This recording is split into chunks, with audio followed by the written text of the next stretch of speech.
Hello everyone, Catweazle here, welcome to the channel and welcome back to our playthrough of Secrets of the Lost Tomb and the Pharaoh with the blue eyes, where we're on turn 6. And as we always do, we've got to go through a cock-up from last turn. To be fair, this is completely my fault. Well, who else's fault would it be? But yes, what it was, I was concentrating that much. It was when Heidi went into the room of traps or whatever it is, corridor of chaos over here, and I read the exploration text, which was obviously get rid of all your items, and then I got into, wondering whether the enchanted blade was an item or not because it didn't have the actual equipment icon on it. And then I forgot that it was actually a misadventure tile. So I didn't do the misadventure. Anyway, what I'm going to do is she is going to keep the enchanted blade because it doesn't have the icon on it. So that's what I'm ruling. Hans came back and said he didn't think that I had to get rid of it. And that's good enough for me. So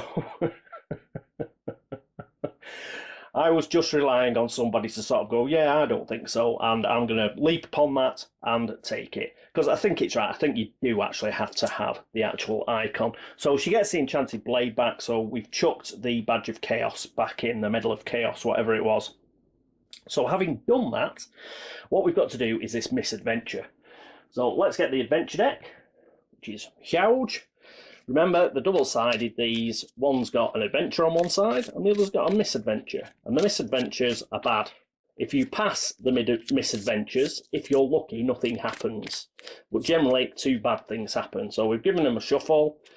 We have done a cut. And let's pull one off the bottom. That's an adventure. We're not interested. We're interested in the horrible other side. You find a German soldier. I think it's probably a German soldier. One of the Maelstrom squad, tinkering with a device connected to his body. The Nazi menace. Strange liquids mix in the tank attached to his torso, and a weird look comes over him. He looks up and sees you. Movement.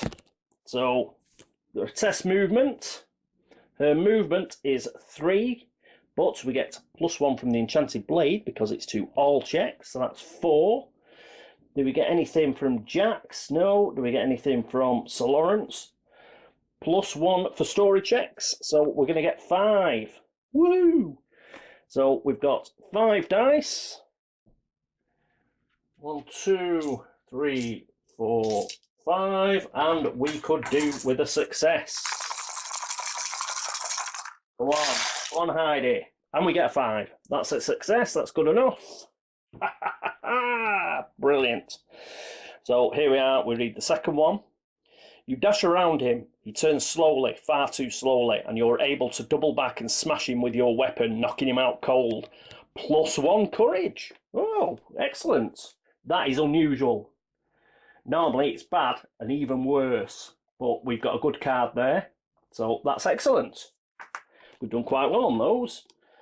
So we'll put these back. We've got a courage, and that's it. It's like being ambushed in Arkham Horror. That whatever he was, that soldier or whatever, he's just gone. So, get rid of those. And, oh, some of you like to read what the fail was, don't you? I'll just hold it up. I'm not going to read it. But anybody who does want to read it, there you go. Just pause your video because I'm taking it away now. Right, there we go. So she got away with that. So that was brilliant. Excellent. But we'll flick these around. She gets all her actions back for the next turn. And now we're all up to date. But it won't be Heidi who's first. It's actually Christopher St. George. So let's get into the adventure phase proper and turn 6.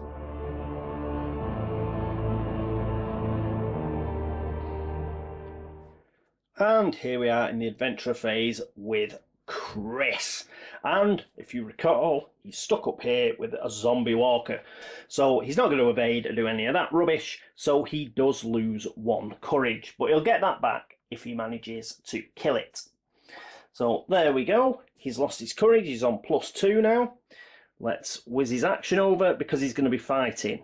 Now, what I want him to do is not to use his Tommy gun, because if he doesn't use his Tommy gun, we don't have to exhaust it. If it's not exhausted, we don't have to roll for it in upkeep, because we haven't used any ammunition. So, we don't use the Tommy gun, then we don't have to roll for it in upkeep. So let's try and keep the Tommy gun a bit longer. And we certainly want to be using it on tougher monsters than a zombie walker. So that's what we're going to do. So he's going to be using fisticuffs. Fisticuffs is strength. He does have +1 strength, so that puts him up to 4. So 4 against this guy. Well, it's a bit, ooh. I mean, we need to get 3 successes. We'll get 2 soul shards if we manage to defeat it, but it's got no armour, you see, which is good. It does have, however, 2 attacks, so we've got to get at least 2 successes. But I've thought of a way we can do that on the old fisticuffs, and the way we do that is we spend an audacity. So 4s will count, so we'll put him down to 2, and we'll roll those dice, shall we? So let's zoom in a bit. There's going to be a fight. Let's get zoomed in. So there we are. We've moved in. We've got Chris, we've got the zombie walker, and we've got 4 dice. Except we haven't, because I forgot something, didn't I?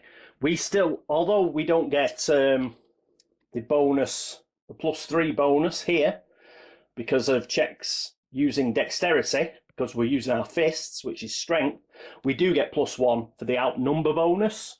So we actually get 5. So we get 5, and we have spent an audacity, so 4s will count. We need at least 2 successes. And we get 2 successes. So that's great. We haven't killed it, unfortunately, but we've got 2 successes, which means that we don't get hit in return. However, we've only put 2 damage on it. Let me grab 2 damage. So there we go. It's got 2 damage on it, and hopefully we'll be able to finish it off on his next go. And let's move on to Heidi. And here we are with Heidi. What's she going to do? Well, she's just going to move back. So she's going to go 1, 2, 3, I think. She's going to get back here. And in fact, no, she's going to stay there. So she's just going to stay there. The reason for that is I don't want her getting involved in any fighting in here. Let's leave that to James, and hopefully she'll be able to rest a bit. I think you can get stuff like courage back and things like that. So she'll probably rest a bit next go. So all she's done is come back up to Catweazle's descent. That is it for Heidi. So next up is James T. Temple. And here we are with James. What's James going to do? Well, he's got a bit of a choice, James. Now, he could use his rifle and shoot at this guy. He's got the rifleman ability, which, when I checked it, I found out I should have been using it for the flamethrower, because it being named rifleman threw me. I thought you had to use the rifle. You don't. It's just a 2-handed dexterity weapon, so I've been jipping myself all game. Every single time he used the flamethrower, he should have got +2. But never mind. I'll remember it for next time.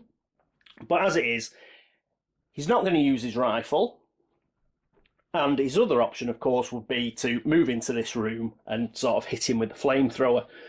But he's not going to do either of those. The reason is, this guy's got quite a good attack at 7. We would need to get 7 successes. Now, if we didn't get 7 successes, the difference would be taken off our health, which isn't too bad, because we could always take it off Barbarossa's health, except for one thing: if we roll a 1. Because if we roll a 1, then this guy is going to spawn another monster. I forget what the monster's called. What's it called? It's on here. That's some or other. A draconian striker. And then we end up with 2 monsters in the room. Plus, in the tomb phase, because it's a spawn room, we may get another monster in there. So I'm not keen on that. What we're going to do is going to wait for him to attack us during the tomb phase. So he moves in here, then we can use the flamethrower on him then and do it then. As it is, what we'll do is we'll have this guy deal with the soulmonger.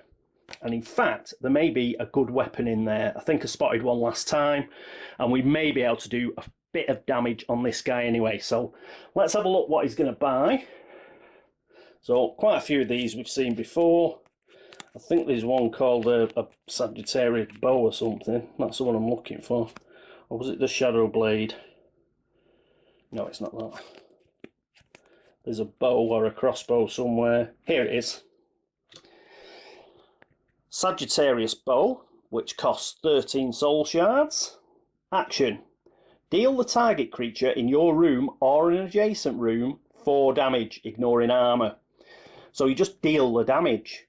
If a creature's attack is greater than 4, you take damage equal to the difference. So he's got 7, so we take 3 damage, but that's okay because we put it on Barbarossa. Gain or lose... You do not lose gain or lose courage when using this item. But as an action, you just do the 4 damage. So it's not like rolling dice. Yeah? This is not like, say, 4 dice. Yeah? It's just, it does 4 damage. It must just automatically hit. That's why it's an artifact. So, brilliant stuff. We can hit this guy, causing 4 damage. We'll take 3, but we stick it on Barbarossa. And that is 4. What's his health? His health is only 6. So already we put 4 damage on him. And we don't have to run the risk of rolling a 1 or anything like that, because it's just an auto 4 damage. Yes, we will take that. We will take that.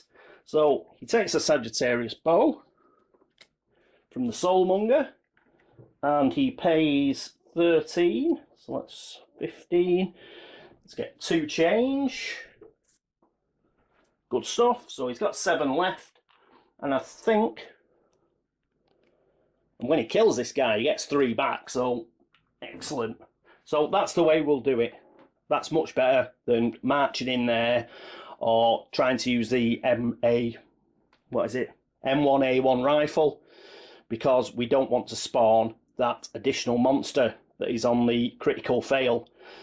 Good stuff. Well done, James. He's got an excellent sort of artifacts. I'm not sure they're artifacts. They're just soulmonger items, I think. But it's a strong weapon. So he's got that. Brilliant. That's the end of his go. Let's move his action around. Did I do that for Heidi? No, I did not. I've done it now. Okay, I did it for Chris, didn't I? I did do it for Chris. Right, that's it for James's go. Let's whiz back round, because it's Chris again. And here we are with Chris. Righto, Chrissy baby.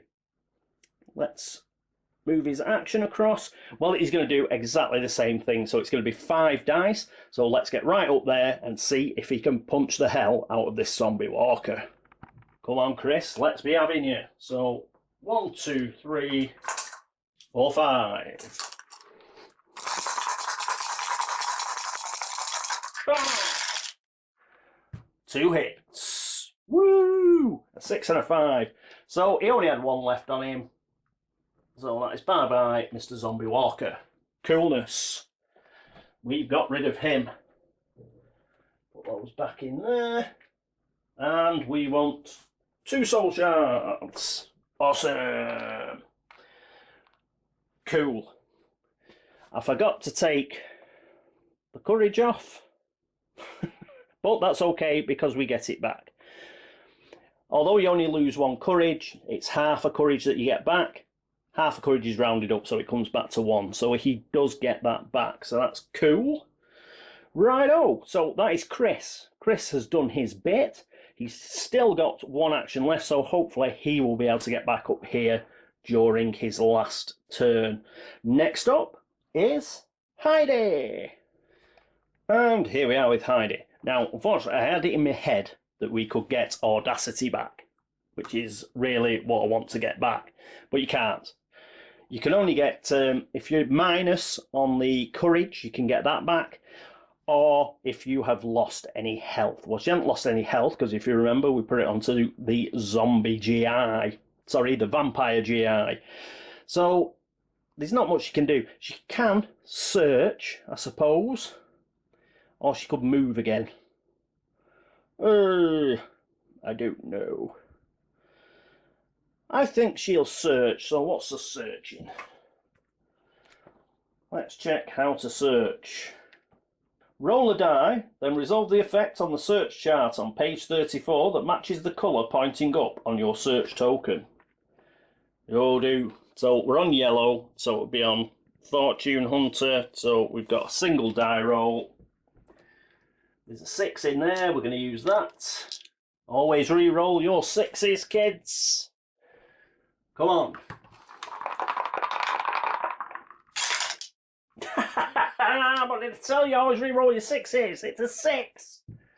There. Oh, can you see that? It was a bit far away, but it is a 6. I'll move it up closer. Brilliant. That's got to be good. Surely it's got to be good. Let's have a look at the search chart. +1 item. Woohoo! So here's the item deck. I'll give it a shuffle because I did put the badge of courage back in. Ooh.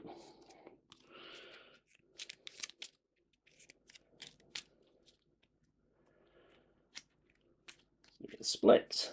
And off the bottom we get a .45 caliber 1911 pistol, dexterity one-handed, +3 attack, upkeep, roll a die, on a 1 discard, shoot first and ask questions later. Well, again, we will have to roll for this on upkeep if we don't use it. So what we'll do is we'll just put that there. She's alright, she got the shotgun as well and the enchanting blade. In fact, both of these I think we will trade eventually. We may as well give him our resident gun nut, who is Christopher up there. So, as it is, she's searched and she's found something particularly funky. That was the second action. That is that. And who is next? It is James T. Temple next. And here we are with James. Well, we've already talked about what James is going to do, because he's going to use his funky new bow. So he's going to use a Sagittarius bow. Doesn't say it's anything like dexterity based or anything. The fact is it just hits. So it's just going to do 4 damage to that guy in the adjacent room. Now, the creature's attack is 7, so we're going to take 3 damage. Or rather, poor old Barbarossa is. So that's pretty funky. We don't have to gain or lose courage. So that doesn't change. We just put 4 damage on him and Barbarossa takes 3. So I'll just sort that out. 4 damage on him and 3 damage on Barbarossa, who is now down to, he's got 10 health left. Let's flick the action over.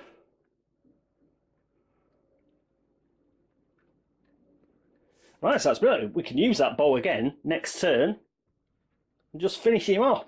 So, brilliant stuff. Right, that is it for James. Woohoo! That bow will be really good against the gorilla as well. So, that might be bad news for Barbarossa, who may have to take one for the team. But, yes, funky. He's dead anyway. Right, so that's it for James.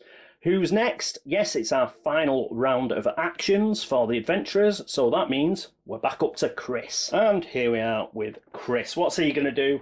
Well, for his final action, he's just going to move. Let's get out of this second level. We don't really need anything on there. All we need to do is, we had a quick look round, we didn't like it, we're coming out. So he's going to go 1, 2, 3. He is... In fact, no, he's going to go 2 as well. He's going to join Heidi.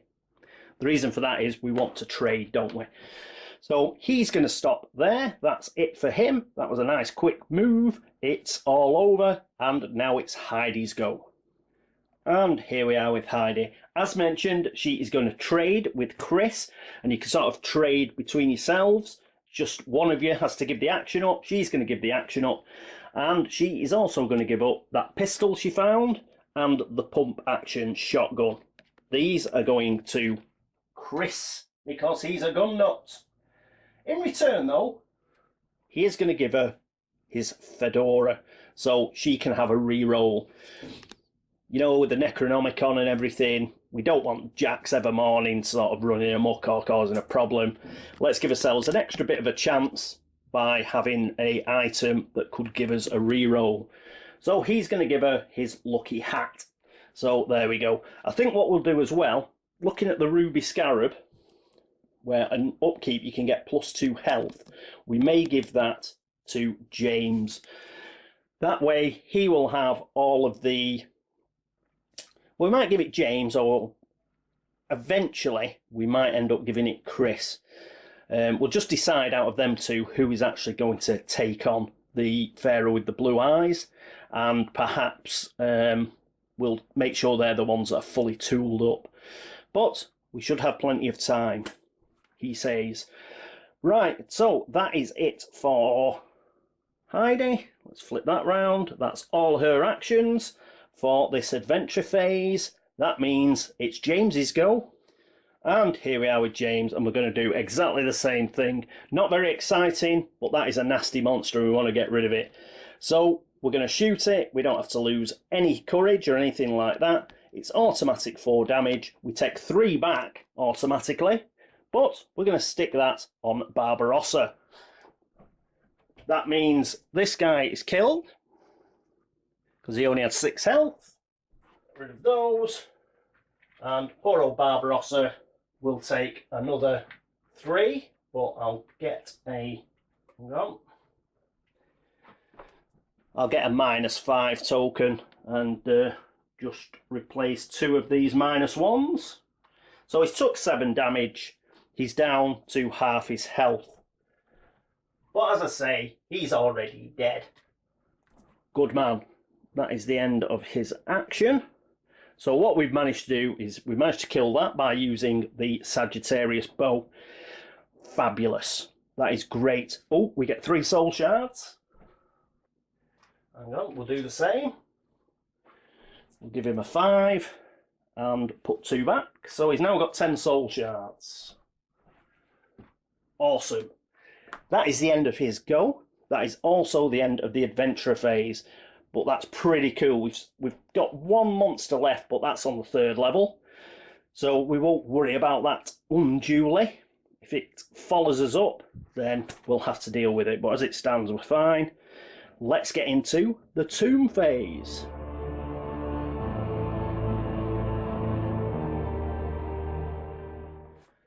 And here we are at the tomb phase.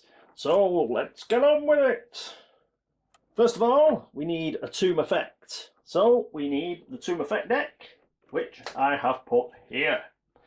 Brilliant. So quick shuffle. A quick cut. And let's see what I've got. Oh, another green one. Coolness. So the tomb effect. Cracks begin to form on the floor. No! Everybody has got to do a dexterity check. Well, that's a bit of a downer. Right, dexterity checks. Where's that 6? I think that was it. I think that was it. Right. So, we'll do it in order. So, first player was Chris. So, oh, it's not 1 die, is it? It's just his dexterity, which is 4. Does he get any help? I don't think he does. No, it's just 4, but 4's pretty good. So, come on. And he gets a 6. And in fact, gets 2 successes, so that's great. We'll keep these dice. Woo! So, there we go. He's passed. Then it is Heidi. Her dexterity isn't good, it's 1. Oh, she's got +1, so it is actually 2. And she gets help from the enchanted blade, so she does get 3 dice. So we'll use those 2 for definite. One Heidi. And she gets another 6. Get rid of those. Keep the 6. And finally, we've got James. James has got a dexterity of 3. Does he get any help? Does he get any help? He's got 2 artifacts, but they're not going to help him. Unlucky. Map of the 2 rooms, the rifle, the Sagittarius bow. No, he's just got 3. So, come on. And he gets 2 6s. Woo! We'll keep them in case we've got to do any more rolling. Right. So, we've all got away with that. That means none of us get slowed. We've got to move the creatures. Now, the creatures start moving sort of towards the entrance and towards us. They don't have to bother, for example, the room over there, the Mongol's Hall, it hasn't got a stairwell, but it doesn't matter for monsters. Monsters can somehow get up there. But it gets to move, it can move 3. Whoop, it says knocking it over, and off it stand. But that's 1, 2, blimey. It moved a bit further than I thought. So it's got to there. Or I think it can attack adjacent rooms as well. Can it? Hang on, just reading the sniper thing here. Budak sniper. 3. Oh, it doesn't say it can attack adjacent rooms, which is good.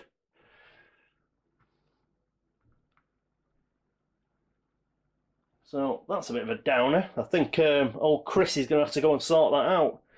But it didn't get into the same room, so that's fine. That was the only creature. Then we get creature combat. Well, it hasn't reached us, so that's fine. And spawn creatures. Oh, we've got another epic. On level 1! No! But at least we've got that Sagittarius bow. So we've got an epic on level 1 and 2. There's going to be 3 monsters in here. Might be time to use the grenade. But, right, 3 monsters. May as well get the bad news and the epic first. Level 1.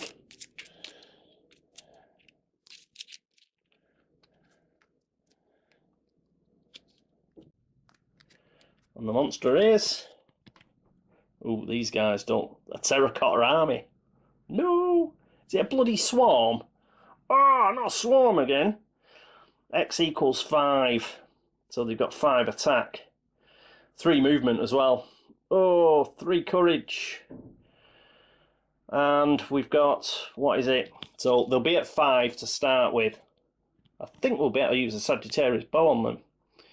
They've got 2 armour, but the Sagittarius bow ignores armour. And they've got 4 health, so we should be able to kill these. This is pretty cool. And they've got the 2 to evade and the 2 soul shards. So yeah.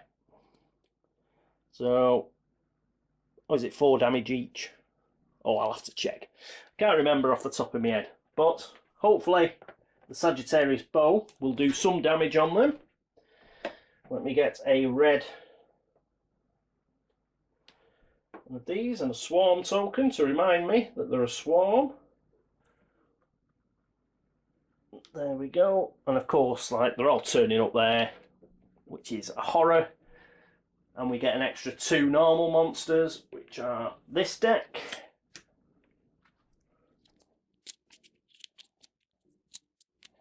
So the monsters are coming out to play this time.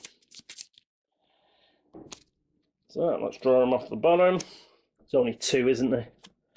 So we've got a zombie walker. Seen them before. The good thing about this is we've already met zombie walkers. So I think James and Chris have already met them. So they do not have to lose courage. They've already seen one of these. And the other one is... Oh, they haven't seen these before. Blackbeard's Keepers. So let's have a look at these. They're undead. So, ooh. -1 soul shard for epics if we roll a 1. And we get hit. 2 movement, lose 2 courage, 3 attack. At least they've got no armour. They are 4. It's not another swarm, is it? No, it isn't. And 4 health. 1 to evade, 2 soul shards. So, weird. So they're not actually a swarm, because it says swarm on them if they are. That's good. We don't like swarms. Swarms are a pain. So let me set these two guys up. Yes, the Corsair's cache is rather busy. So there we go. They're all in there, and they will have to be dealt with. I think we may well chuck a grenade in there. Just rather than mess about. That's a better stand. Yeah, so we're going to have to deal with them. There's loads of them. No! But that's the creatures spawned. Then we've got the upkeep phase. Only one thing to upkeep, which is the Necronomicon. We didn't fire any of the weapons, so if you don't fire the weapons, you don't exhaust them, you don't have to roll for them at upkeep. So Necronomicon is, I think she rolls, what is it? Knowledge, and we've got to get 2 successes. Her knowledge is huge. It's 5 plus Sir Lawrence makes it 7, plus 1 for the enchanted blade makes it 8. 1, 2, 3, 4, 5, 6, 7, 8. We need 2 successes. We'll definitely use those 2 6s. Come on. Oh, look at that. We've got 3 6s. Let's dig them out. 3 6s, a 5. So, groovy. We keep the Necronomicon. Well, we always keep the Necronomicon. It just means that that vampire doesn't go out of control. So that's great. And we'll keep one of those 6s because we have got to roll on the journey to the tomb. Remember, we need a 4 or better. A 6. Just keep rolling those 6s, baby. Right, so we haven't had one of those turning up, but I think that's good because we are going to have something turning up. So we've done the upkeep. The search tokens go round 1, so they're now on to red. That's that done. And the final one is the comic track goes up 1. So we are going to get something coming out because the comic track goes on to 5. When the comic track goes on 5, we spawn the Silverback Ancient, which is up here. So let's remind ourselves. Again, another elite, a beast. If the threats in the tomb weren't bad enough, tell me about it. So it moves 3. It has courage. You lose 5 courage. Damn. 12 attack. It's got 1 armor. It's got 20 health. It's 4 to evade. And at least you get 10 soul shards off it. We need to kill this guy quick. Now, we do have this on here. Yeah, we have a trap. So we've got to see where this silverback is going to turn up. I think we roll for that. Won't be a second. And here we are. The Journey to the Tomb tile is in, what is it, the Great Apocalypse. I've had a couple of people ask about that. So it's in the Great Apocalypse expansion. And it just says here, we're normal, I think. I've just read it. They are the Silverback Ancient. When the comet trap reaches 5, the Silverback Ancient appears. Day, because we're doing day. Place the Silverback Ancient on space 4 of Journey to the Tomb tile. During the tomb phase, he moves as described in during play. Well, not yet, because we've gone past the move creatures, but the next phase he will. So he goes on 4, which is here, but remember we've still got that trap, and that is really good. Any other, like a normal monster going onto that trap gets killed. The Silverback Ancient going onto that trap, he will lose 10 health, which is good because he's got 20 health. So we're at least going to get rid of 10 of his health. So that's good. Whenever he hits this particular, when he moves essentially. Next tomb phase, he's going to hit that and lose 10 health. So I'm glad I placed those. Right, but he's still got 10 health. He's still got a load of attack. He is truly a beast. So we're going to have to deal with him. And of course, we've got a load of other monsters now. So we're going to have to get rid of these monsters, as many as we can, before Azul'ahmet arrives, the Pharaoh with the blue eyes. And as soon as that goes on to 6, he's going to spawn down here somewhere, and then he's going to start moving out of the tomb. So we'll be in big trouble then. So let's get rid of this lot. Right, so that is it for turn 6 of Secrets of the Lost Tomb, the Pharaoh with the blue eyes. Hope you enjoyed it. I hope I haven't made too many errors. I've probably made 1 or 2, I normally do. But please let me know if you spot any. And like at the start of this episode, I will try and correct them.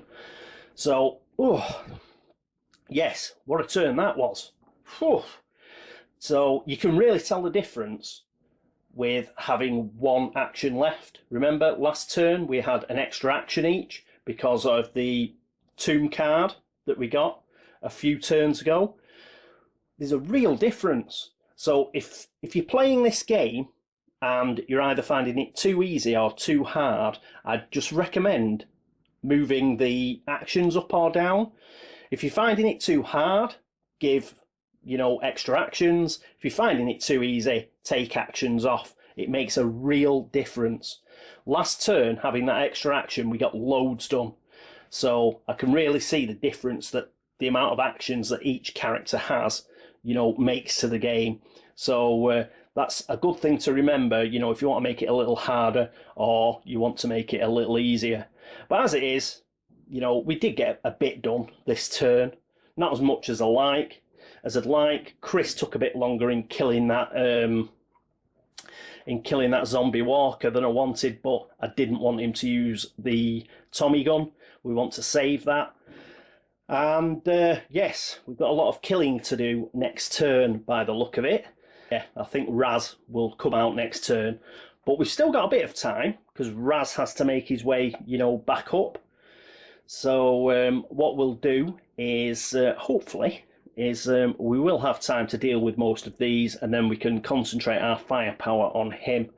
Because the other thing is, if we kill quite a few of these, we'll get more soul shards. Perhaps we can get more stuff from the soulmonger, and that will help us, in conjunction with the artifacts that we've found, in fighting Azul'ahmet. But enough of me wittering on. It's boiling in here. I'm getting out. So, so thank you so much for watching. Thanks for all the likes. Thanks for all the views. Thank you for all the subscriptions. Over 1,600 of you now. Are you mad? But thank you all the same. Thanks very much. And thank you for anybody who spotted any mistakes. Again, let me know. Try and fix them. And thanks for all the help and support. It's been great. Thank you. As well as thanking everybody who goes across to Board Game Links to upvote the site. We're on a ridiculous amount of likes. I don't know how that's happening. But again, thank you very much for those that have been across to do that. It's much, much appreciated. And of course, thank you to everybody who goes across to BGG, likes the threads, likes the videos, makes comments. Thank you. Right, so after all that thanking, let's get on and say I will see you next time.